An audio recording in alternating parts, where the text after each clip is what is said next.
जय हिंद, नमस्कार दोस्तों। बहुत बहुत स्वागत है आप लोगों का आपके अपने चैनल सूर्य साइंस क्लासेस यूपी 36 पर। दोस्तों, हमने 12th केमिस्ट्री का बिलियन नामक चैप्टर में 4 लेक्चर पढ़ा दिया। आज हमारा 5वां लेक्चर है, जिसमें हमारा एक ही टॉपिक है, परासरण तथा विसरण में अंतर। दोस्तों, ये बहुत ही इंपॉर्टेंट क्वेश्चन है जो लगभग हर साल किसी न किसी क्वेश्चन पेपर में पूछा जाता है, किसी न किसी सेट में पूछा जाता है। तो मैं आप लोगों से यही कहना चाहता हूँ कि आप इसे अच्छे से पढ़ें, अच्छे से तैयार कर लें और इसे खूब अच्छे से रट लें, क्योंकि ये आपको क्वेश्चन पेपर में देखने को जरूर से जरूर मिलेगा। जैसे यहाँ पर लिखा है, हमारा टॉपिक है परासरण तथा विसरण में अंतर। परासरण तथा विसरण में अंतर, तो एक तरफ लिख लेंगे परासरण और दूसरी तरफ लिख लेंगे विसरण। तो हम परासरण में पहला टॉपिक देखेंगे। जब दो भिन्न भिन्न सांद्रता के विलयन अर्धपारगम्य झिल्ली से पृथक करते हैं, तब विलायक के अणु कम से अधिक सांद्रता के विलयन की ओर स्वतः प्रवाह करते हैं। इसे परासरण कहते हैं। दोस्तों, आपको हमने परासरण पहले ही समझा दिया था। अगर आपने नहीं समझा तो आप हमारे पिछले वाले वीडियो में जाकर के देख सकते हैं, चौथे लेक्चर में। एक बार फिर से पढ़ लीजिए। जब दो भिन्न भिन्न सांद्रता के विलयन को अर्धपारगम्य झिल्ली से पृथक करते हैं, तब विलायक के अणु कम से ज्यादा सांद्रता के विलयन की ओर स्वतः प्रवाह करते हैं। इसे परासरण कहते हैं। यानी कि जो जैसे कि दो विलयन है, दोनों की सांद्रता अलग अलग है, तब उसको अर्धपारगम्य झिल्ली द्वारा जब अलग करेंगे तो जो विलायक के अणु यानी पानी के जो अणु होते हैं, वे कम सांद्रता वाले विलयन से अधिक सांद्रता वाले विलयन की ओर भागते हैं, और इस भागने की क्रिया को ही कहते हैं परासरण। विसरण में क्या है? अणुओं की उच्च सांद्रता से निम्न सांद्रता की ओर स्वतः प्रवाह होने की क्रिया को विसरण कहते हैं। यानी कि जो अणु होते हैं, देखिए इसमें क्या होता है, जो अणु होते हैं वे उच्च सांद्रता से निम्न सांद्रता की ओर स्वतः प्रवाहित होते हैं। इसे विसरण कहते हैं।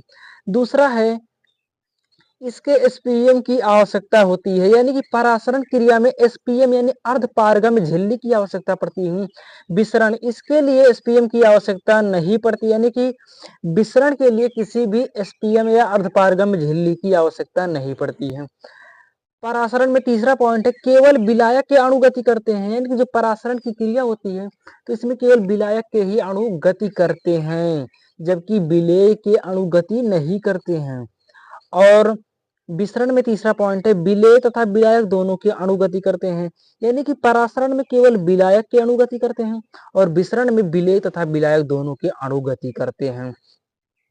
नंबर 4 पर है, इसे रोका जा सकता है। यानी कि परासरण की क्रिया को रोका जा सकता है। यदि आप परासरण को रोकने के लिए उपयुक्त न्यूनतम दाब लगा दीजिए तो परासरण की क्रिया वहीं पर रुक भी जाती है, और यदि आवश्यकता से आप अधिक दाब लगा दोगे तो परासरण की क्रिया विपरीत दिशा में भी हो सकती है।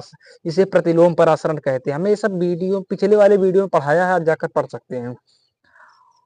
और विसरण में चौथा पॉइंट है, इसे रोका नहीं जा सकता। यानी कि विसरण की क्रिया को आप रोक नहीं सकते हैं, जबकि परासरण क्रिया को रोका भी जा सकता है। और विसरण की क्रिया को विपरीत भी नहीं किया जा सकता, जबकि परासरण क्रिया को विपरीत किया जा सकता है। परासरण में 5वां पॉइंट है, इसका जीव विज्ञान में महत्वपूर्ण योगदान है। यानी कि परासरण की जो क्रिया होती है, आप जीव विज्ञान में जब पढ़ेंगे तो आपको कहीं ना कहीं इसका योगदान मिल ही जाएगा। यानी कि परासरण की जो क्रिया होती है, इसका जीव विज्ञान में बहुत महत्वपूर्ण योगदान है, और इसका जीव विज्ञान में कोई योगदान नहीं। यानी कि विसरण का जीव विज्ञान में कोई भी योगदान नहीं होता है। दोस्तों, परासरण तथा विसरण में हमने अंतर देख लिया है। दोस्तों, इसी चैप्टर का हमारा एक टॉपिक छूट गया था, चलिए हम उसे पीछे पढ़ लेते हैं।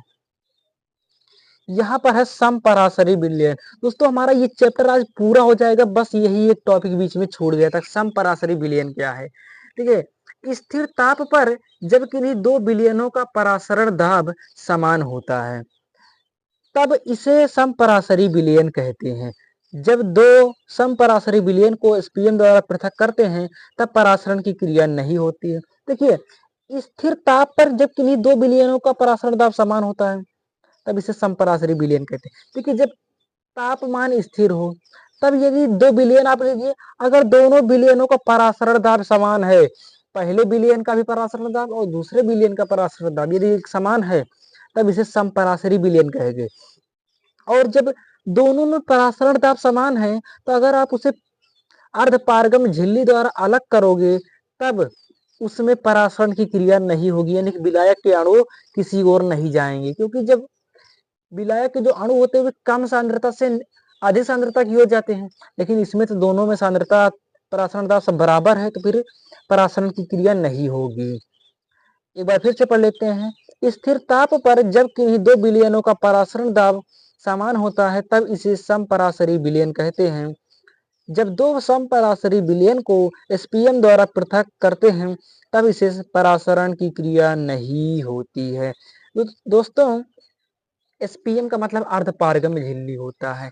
दोस्तों, ये हमारा चैप्टर पूरा हो चुका है। मिलते हैं अगले वीडियो में, जिसमें हम आपको बहुविकल्पीय कराने वाले हैं। तब तक के लिए धन्यवाद। जय हिंद, जय भारत।